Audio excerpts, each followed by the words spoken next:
কৰিবলৈ লৈছোঁ যে সমাজ বিচিত্ৰা স্বদেশ বিদেশৰ সমাজৰ পৰিচয়। ষষ্ঠ শ্ৰেণীৰ বাবে সমাজ বিজ্ঞানৰ পাঠ্যপুথি ইয়াতে নতুনকৈ এইখন কিতাপ প্ৰদান কৰা হৈছে। গতিকে আজি আমি ইয়াৰে প্ৰশ্ন উত্তৰ দিম 7 নম্বৰ অধ্যায় মানে পাঠ 7 নম্বৰ অধ্যায়টোৰ নাম হৈছে মানুহৰ জীৱ প্ৰণালীৰ বিকাশ। গতিকে তোমালোকৰ লগত পাঠটো আৰু আলোচনা নকৰোঁ, ডাইৰেক্ট আমি প্ৰশ্ন এনসাৰ দিম। যদি পাঠটো আলোচনা কৰি তোমালোকক বুজাই দিব লাগে তেতিয়াহ'লে তোমালোকে কমেণ্ট ছেকশ্যনত জনাবা। চোৱা চেপ্টাৰ 7 মানুহৰ জীৱন প্ৰণালীত বিকাশ। 1 নম্বৰ অনুশীলনী 1 নম্বৰৰ কটো দিয়া আছে আদিম মানুহে কি কি বস্তু খাদ্য হিচাপে গ্ৰহণ কৰিছিল। ইয়াতে আনসাৰত লিখিবা যে আদিম মানুহে গছৰ ফল মূল গুটি পাত ডাল কেঁচা মাংস মাছ মৌ ইত্যাদি খাদ্য হিচাপে গ্ৰহণ কৰিছিল। তাৰে পিছৰ প্ৰশ্নটো চোৱা আদিম মানুহৰ আশ্ৰয়স্থলবোৰ কেনে আছিল। লিখিবা আদিম মানুহে গুহাত ডাঙৰ গছৰ কুঁহিপাত বা ডাল পালিৰে বনোৱা আশ্ৰয়স্থলত বাস কৰিছিল। তাৰে পিছত গ নম্বৰ প্ৰশ্নটো চাবা আদিম যুগৰ সঁজুলিবোৰ কি আছিল, সেইবোৰ কেনেকৈ প্ৰস্তুত কৰি লৈছিল। ইয়াতে আনসাৰত লিখিবা আদিম যুগৰ মানুহে পাথৰ হাড় আৰু কাঠৰ পৰা তৈয়াৰী সঁজুলি ব্যৱহাৰ কৰিছিল। তেওঁলোকে এইবোৰ চেকি ঘঁহি অথবা ভাঙি চিঙি উপযোগী ৰূপত বনাইছিল।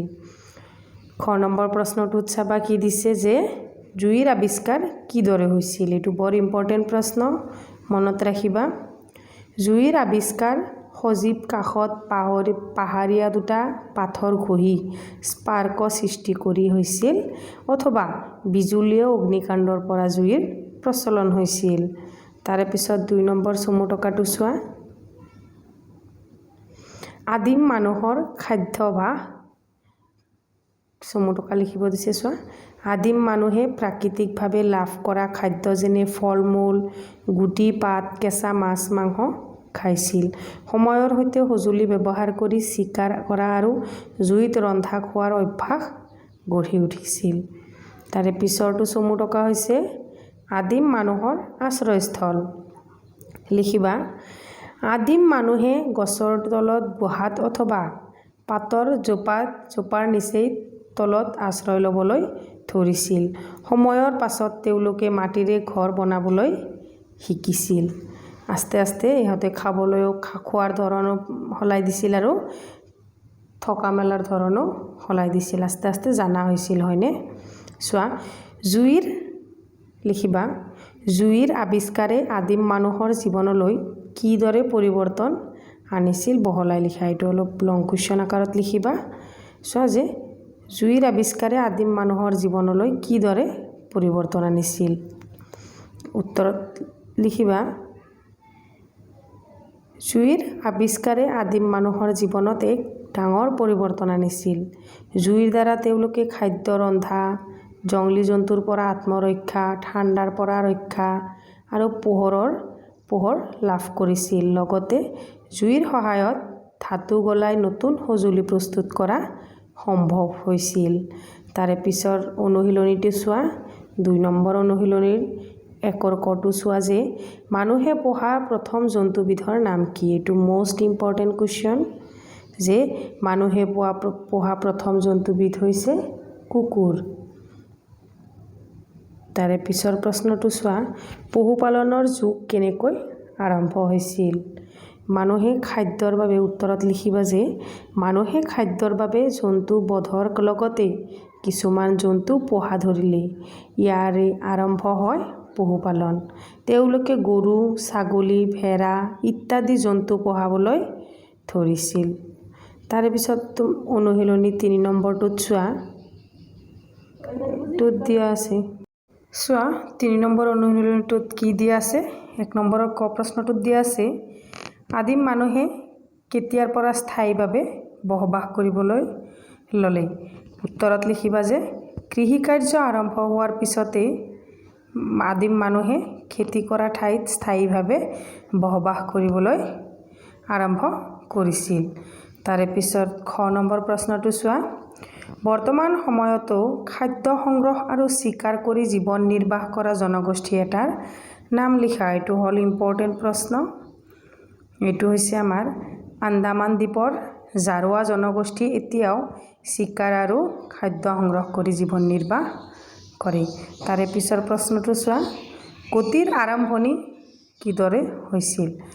এনচাৰত লিখিবা যে মানুহে প্ৰথমে কাষৰীয়া ঠাইলৈ হেপি ফুৰিছিল, পিছত ঘৰুৱা জন্তুৰ সহায় ল'বলৈ ধৰিছিল, পাছত চকাৰ আৱিষ্কাৰে গতি অধিক উন্নত হয়। তাৰে পিছৰ প্ৰশ্নটো লিখিবা যে মানুহে প্ৰথমে কেনেধৰণৰ পাত্ৰ ব্যৱহাৰ কৰিছিল? এনচাৰত লিখিবা যে মানুহে প্ৰথমে মাটিৰ পাত্ৰ ব্যৱহাৰ কৰিছিল। তেওঁলোকে মাটিৰে পাত্ৰ তৈয়াৰ কৰি তাপত শুকাইছিল।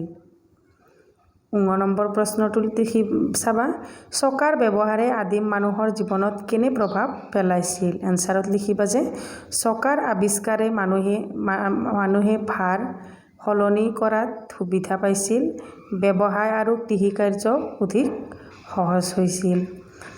তাৰপিছত 2 নম্বৰ প্ৰশ্নটো চোৱা, কৃষিৰ অৱস্থাপন আৰু বিকাশ কিদৰে হৈছিল? এনচাৰত লিখিবা যে গছৰ পৰা ফল মূল সংগ্ৰহৰ সময়ত মানুহে গছৰ বীজৰ পৰা আৰু গজাৰ প্ৰক্ৰিয়া অৱলোকন কৰি তাৰ পৰা শিকে গছ লগোৱা আৰু খেতি কৰা। এয়ে কৃষিৰ আৰম্ভণি। কালক্ৰমে কৃষি পদ্ধতি উন্নত হয়। তাৰপিছত 4 নম্বৰ অনুশীলনীটোৰ প্ৰথম প্ৰশ্নটো চোৱা যে আদিম মানুহৰ মাজত বিনিময়ৰ আৰম্ভণি কেনেদৰে হৈছিল? যেতিয়া মানুহে অধিক খাদ্য বা সামগ্ৰী উৎপাদন কৰিলে, তেতিয়া তেওঁলোকে সেইবোৰ আন লোকৰ সৈতে অন্যান্য বস্তুবোৰ বিনিময়ত দিছিল। এইভাৱে বিনিময় প্ৰথা আৰম্ভ হৈছিল। 2 নম্বৰ প্ৰশ্নটো চোৱা, অতীতত প্ৰথম বাণিজ্য কেন্দ্ৰবোৰ কিদৰে গঢ়ি উঠিছিল? এনচাৰত লিখিবা, বিনিময় ব্যৱস্থাৰ ফলত মানুহে কোনো নিৰ্দিষ্ট স্থানত খাদ্যৰ লেনদেন কৰিবলৈ জড়ো হয়। এই স্থানসমূহ কালক্ৰমে বাণিজ্য কেন্দ্ৰ হিচাপে গঢ়ি উঠে। তাৰে পিছত 3 নম্বৰ প্ৰশ্নটো, আদিম যুগৰ অৱশিষ্ট উদ্ধাৰ হোৱা ভাৰতৰ কেইখনমান ঠাইৰ নাম লিখা বা উল্লেখ কৰা। ভাৰতত আদিম যুগৰ অৱশিষ্ট উদ্ধাৰ হোৱা কেইখনমান ঠাই হৈছে ভীমবেটকা মধ্যপ্ৰদেশ, হুনচগী কৰ্ণাটক, আদিচনালুৰ তামিলনাডু আৰু বেলাৰ উপত্যকা উত্তৰ প্ৰদেশত। গতিকে আজিৰ ভিডিঅ'টো ইমানতে সামৰিছোঁ। যদি ছাত্ৰ ছাত্ৰীসকল তোমালোকে ভিডিঅ'টো চাই ভাল পোৱা, চেনেলটো ছাবস্ক্ৰাইব কৰি ৰাখিবা আৰু কমেণ্ট ছেকশ্যনত তোমাৰ নামটো লিখি পঠিয়াবা। আৰু যদি ইয়াৰে আগৰ পাৰ্টবোৰ চোৱা নাই বা পিছৰ পাৰ্টবোৰ চোৱা নাই, গৈ প্লে'লিষ্টত গৈ একফালৰ পৰা গোটেইকেইখন লেচন চাই ল'বা। Thank U for